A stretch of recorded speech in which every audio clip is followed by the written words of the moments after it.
एक गरीबी में गुजारा ना होत बा। सुबह से भिक्षा मांगे जाए, कब वो एक मुट्ठी पावे, कब वो आधा किलो, कब वो एक पौआ, कब हो न मिले। दो दिन ऐसे ही पंडिताई देख ले। एक पंडित से कह दे एक पंडित इतना तू लिए बा, इतने में ना तक खाए का होत बा तो बची कहाँ से, कुछ अलग करा। तो इतना बात सुन के पंडित अपने पंडिताइन से वो बात कहले, क्या कहले? तेरी में गई बना। अरे गोरिया ना हो, अरे गोरिया ना हो, अरे गोरिया गोरिया हो, गोरिया रे भैया गोरिया, गोरिया रे बाबू गोरिया, गोरिया से कहे अपने पंडित जी का लेस ले, ले भाई परदेस में का आई आई।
कमाई आई।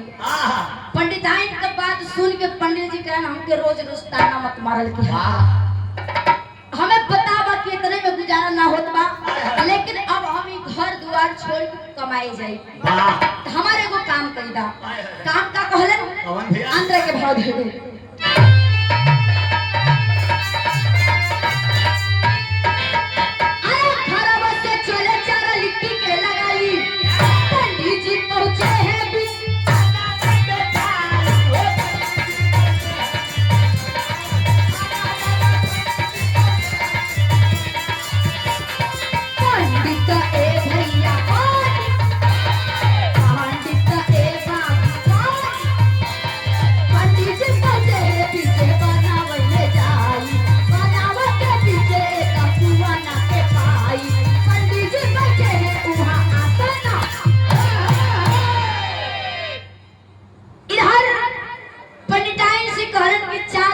लगा दो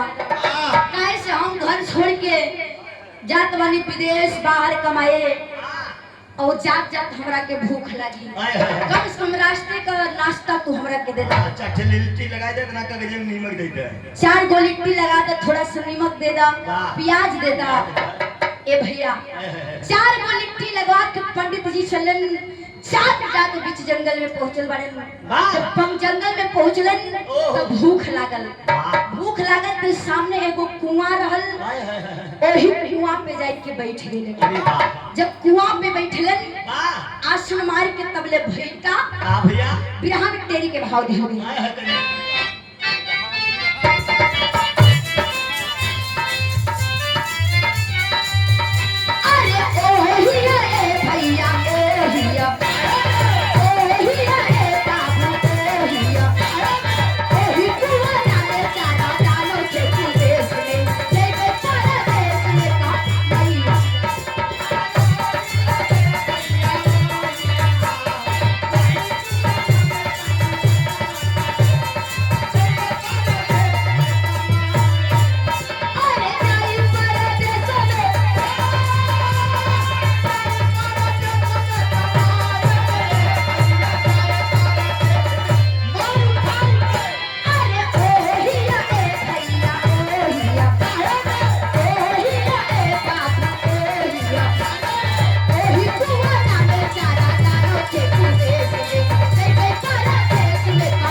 के ये नहीं पता रहा कि वो कुआं में बाप वाह वही कुआं में 4 गो दानव रहले।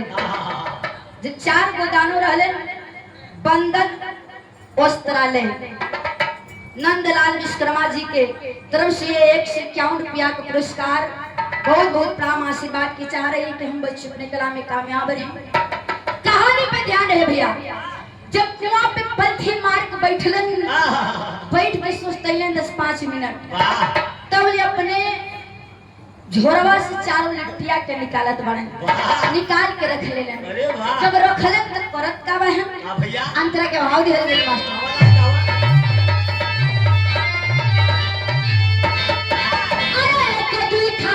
चरहू के खाई 12 पटकी है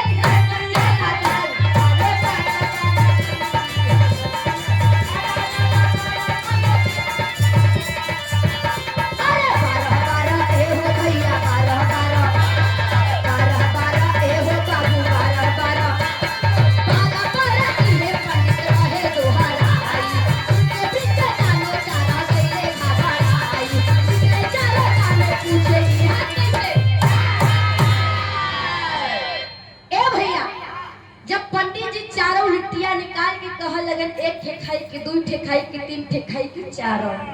सोचते ही लगा है। अब सोचत है ना इसलिए कहत हन 1 ठे खाई के 2 ठे खाई के 3 ठे खाई के 4 खाई जाई। अब वही कुआं के अंदर 4 दानव रहे। अब उन्हन के दिल चौक लेवे लागल। जब घबराई लगा कि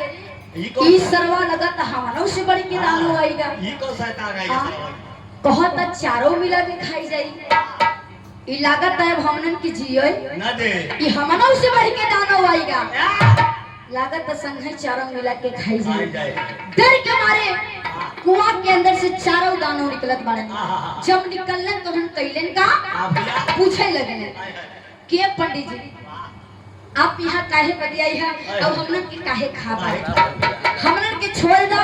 जमन आपके चाहिए आप यहाँ से ले जा। ले जाए का मतलब पंडित के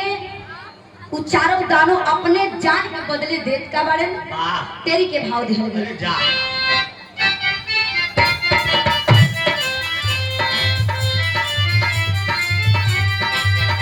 अरे दौलत है भैया दौलत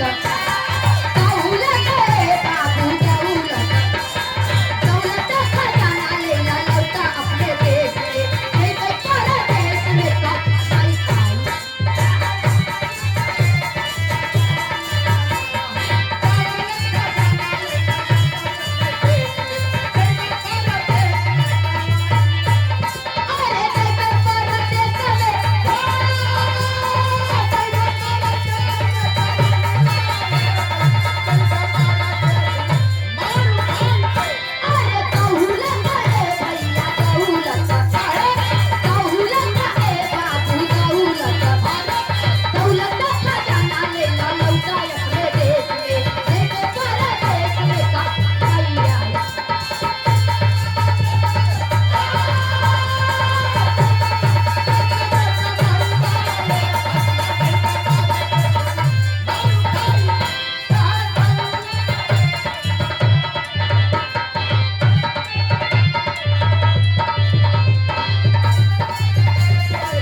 दौलत खजाना ले लो लौटा अपने देश में जेबे परदेश में कहन के हमन के जिन खा जितना धन दौलत तोहरा के चाहिए तू यहाँ से लेके अपने घरे चला जा लेकिन हमन के जान पक्ष दा। अब पंडित जी जब धन दौलत पायन तो कैलन का अंतर के भाव दिहल गए।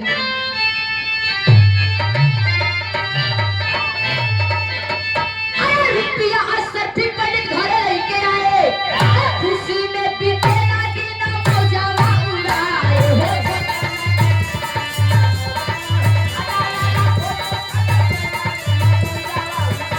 अरे खुशियाँ ए भैया खुशियाँ ए बाबू खुशियाँ खुशी में बीते ना दिन मौजावा उड़ाए बजिया पड़ोसिया बबेजिया के पाए पंडित जी के छतिया पे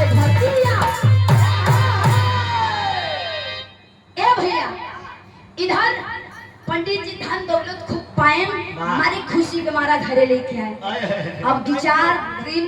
भिक्षा मांगे गई नहीं करे। वाह अब जो टोला पड़ोसी के लोग रहे अगल बगल का, वाह अब वो लोग सोचे लगे कि ई पंडितवा आजकल भिक्षा मांगे पंडित होई भैया तब बुरा मत माना, क्षमा चाहिला, ठेठ में कही देते भैया। देखो कहे के पड़ेला, अगर कोई कही ना तो केहू जाने कैसे। वाह एकर वजह से क्षमा प्रार्थी है, अगर केहू होई तब। वाह अब टोला पड़ोसी के लोग कहे लगे कि ई पंडितवा जई दिना से आई बा तो ग रहल, ई घरवे में रहल, कहीं जाबे नहीं करत, अरे तहु नहीं निकले था और कुछ नहीं तो के मिला कहीं कहीं जाबे नहीं करते, नहीं भिक्षो मांगे नहीं जाते, ना खिले खात का बहन। वाह अब टोला पड़ोसी के दिमाग में चले लागल कुछ वाह कि अब पता लगाओ कि आखिर पंडित कुछ मांगे भिक्षा उच्छा काहे नहीं जाते, बीमार है ना का बीमार है। ए भैया अब टोला पड़ोसी पंडित जी के घरे में ताक झाक करे लगे। वाह ताक झाक करे लगे, मालूम होइगा कि पंडितवा कहीं से धन दौलत पाएगा। वाह कौन मजा करता ए भैया धन दौलत पाएगा, वाह। यही से ही कत्तो जात होत नहीं नहीं बा। अब टोला पड़ोसी लोग केकर होत है बाबू, है तबले पंडित का कैलन का तेरी विभाव धरे।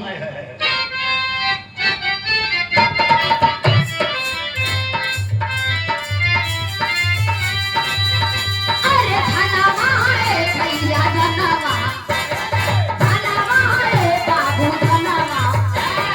धनवा चोराए चोर तेरा मते देश में, लेके परदेश में सब नहीं खाए।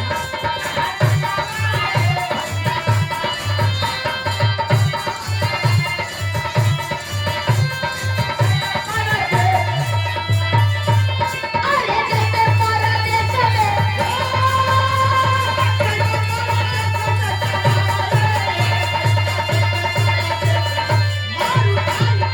अरे धनवा है भैया धनवा, धनवा है बाबू धनवा, धनवा चोरौले चोर चोरा मते देश में, लेके परदेश में सब नहीं खाए।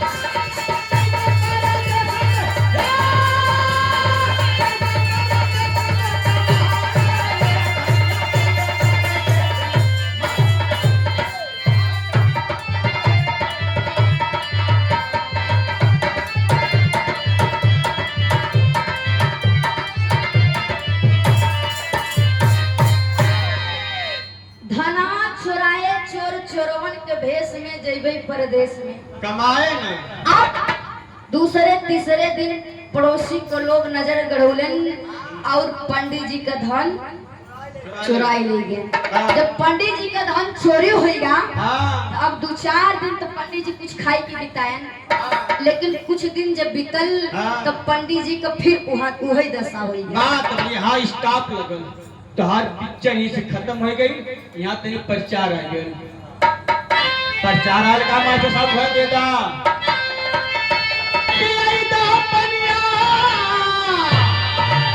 ए संतोष भैया देख ला कि हमारे आगे बढ़ के लगल हो। अरे पिलाई दा पनिया, अरे पिलाई दा पनिया, जिभिया जारल बह चले पिसे पिलाई दा पनिया, जिभिया जारल बह चले।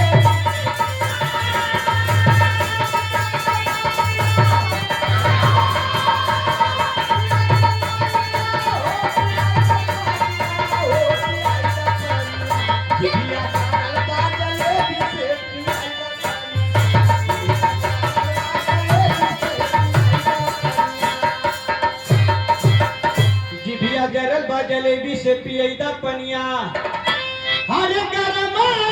गरम रहत, हर तेलवा में छानल, कि गरम गरम रहल तेलवा में छानल, हरे हर कच से ही काटल हनी, हरे जीवना ही मानल, हरे कैसे कहीं,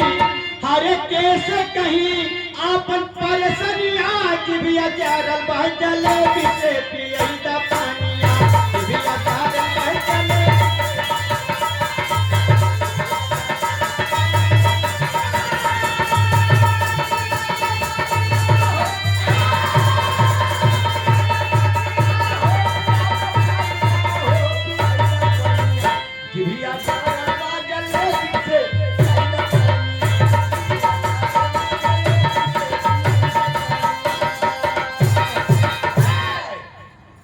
बारे भैया ए भैया ए मंगल भैया को मेहरारू ऐसे कहत रही एक ना गरम जलेबी खियाई दे इतना बड़े कौन का जीवियो तो बा कौन जलेबी देवी बुढ़िया आया भैया कहानी पे ध्यान दे इधर जब पंडित जी के फिर वही हाल होएगा तो पंडित जी फिर कैलन का अंतरा के भाव ढेर गए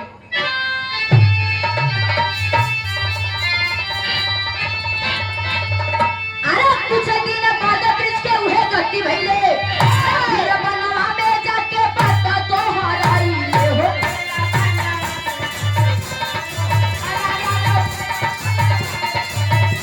फिर बना ए भैया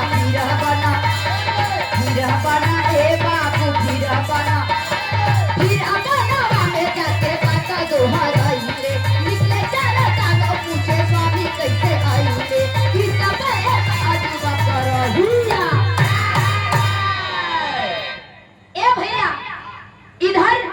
पंडित जी जब उनका फिर वही हाल होएगा कबो भिक्षा मिले कबो ना मिले फिर वही तरह 4 गो लिट्टी ले के वही वन में पहुंचले वही कुआं पे बैठले जब बैठले तो फिर वही बार पारी परिका लगे दोहरावे चारों लिट्टी निकाल के एक खे खाई के 2 ठे खाई के चारों खाई जाए अब दानों के काने में आवाज लगे अरे बाप रे भाई सरवा फिर आई लागत कि एकर धन कमी पड़ी है कहा उड़ाई गया अब दानों को दिल चकोटे लगा निकले थे स्वामी अब कैसे आया धन कमी पड़ गया या तो खत्म होएगा पंडित जी कान की का बताई हमारा पूरा धन चोरी हुई है हमारा पड़ोसी के लोग हमारा धन चुराई ले गए तो अब हम का करें भाई हमके कमाब तभी तो खाब अब वही बात लगे दौड़ा कहीं चला यदि पारी हम लोगन के मत खा लो तो के कुछ और दे देती और समय दानव लोग एक कड़ाही दे ले कहन लई जा एमा जवन चाहबत तवन बनी जाई बस तू कही देगा खाली तू कहा एमा भोजन तैयार हो जाई अब पंडित जी पायन तो लई की आवत बाड़े अइलन तो भइल का तेरी में भाव हो गया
परदेश में अब पंडित जी कराही नहीं किया खुशी खुशी जवन चाहते पूरी पकवान हर चीज बन के तैयार हो जात बा खाद बा लेकिन भइल का एगो गीत लागल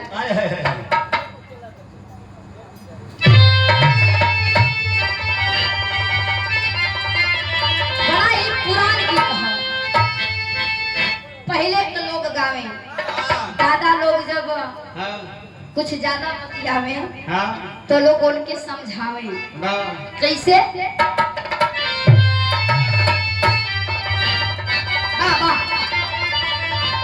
अरे जवानी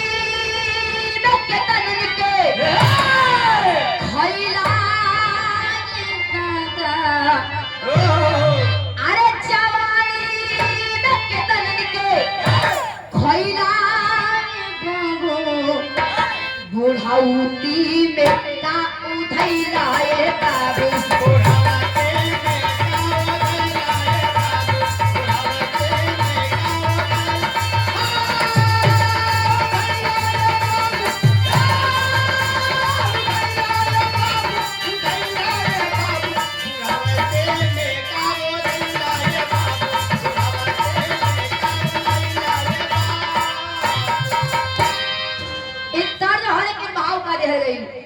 पंडित जी करत का बहन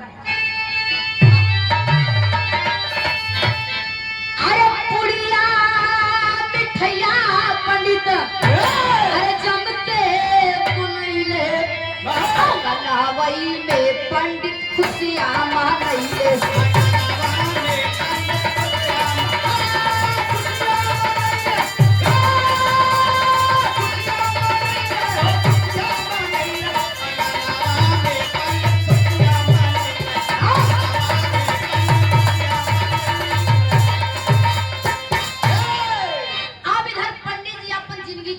बितावे लगले जब बितावे लगले तो फिर पड़ोसी के नजर पड़ गई कि अब ई पंडितवा का पाई बा ऐसन का चीज ले आई बाटे कि फिर ही खुश रहे लगा धुआं नहीं निकलता खात लगा बा धुआं नहीं निकलता हाथ लगा बा कैसे की कहिए का पंडित का बात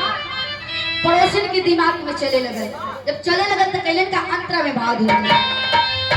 अरे पजिया पड़ोसी जब भेदिया के पाई ले अरे रतिया में पंडित के करहिया चोरही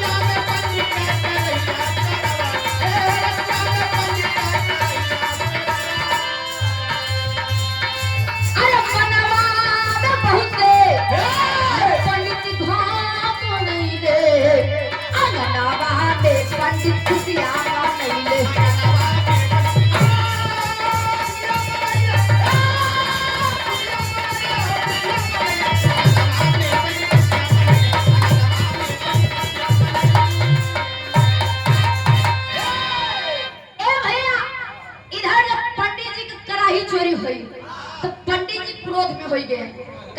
सरवा हम पीछा ना छोड़िया एनन सरवा ना एनन सरवा एनन सरवा एनन सरवा हम पीछा उछो छोड़ी ना ना फिर पंडित पहुंचल वही इनारा पे बैठ के फिर वही बात दोहरावे लगले तब दानव निकले तो कहन भैया महाराज स्वामी काहे हमन के जिए के पीछे पड़ गया है उन्हों बेचारा अंदर छोड़े कि सरवा लगा था हमन के खाए बिना मानी ओनी ना निकले पूछे स्वामी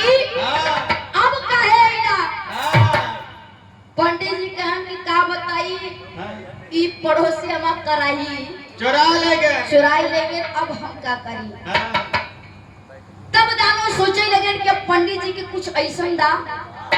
कि इनकर पीछा इनके पड़ोसी से छूट जाए और हमनन का पीछा ही पंडित जी से छूट जाए तो दानव देख का है आखिरी भाव दिया गई अंतरा भी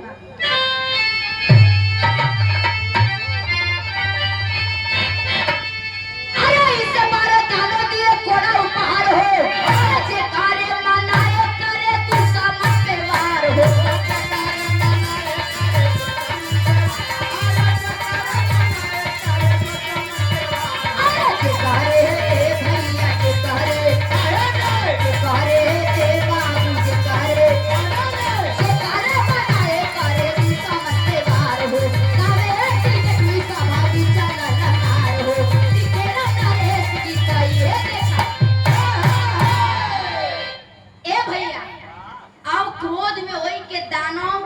पंडित जी के कोड़ा दे ले कहन ले जा एक के रख दिया भगवान के सुतता था आराम से कहां ले जा रख दिया जब तार पड़ोसी तारे घरे में हिली हां बस ई कोड़ा के इशारा कर दो मारत मारत चमड़ी निकोल ली पंडितों कान के चला ससुर के नाती हरन हमार जिए तू लोग हराम कह दे बाहर आवा ले जाई के रख दिया ने बाहर से आई बहन भैया तो पड़ोसी के लोग जनबे करी बार बार जब पावत है तो सोचे लगे कि पंडितवा फिर आइल बा कुछ न कुछ लई पर्चा पर मंतन नहीं परकल गोय करौना खा जब जब महके तब तक जाए आप पड़ोसी कहन आई हो तो जरूर कुछ ले आई होई रात भई जब पंडित जी के घर में हिलत तो पंडित जी ललकार देलन के मार मन के जब इतना बात कोड़ा सुने तो लगा कोड़ा पीटाई जब कोड़ा पीटाई लगा चमड़ा निकले लग भैया लगन छपिया कि ये पंडित जी क्षमा चाहिला के तू मना कई दे जवन तोहार धन दौलत हम लिए है तू अपन ले ले भैया लेकिन हमनन के पीछा छोड़ दा सारा पंडित का धन दौलत कराई वाला ही मिलेगा पंडित की अपन जिंदगी खुशी खुशी जिए लगे आखिरी भाव में पैतरा बदल गई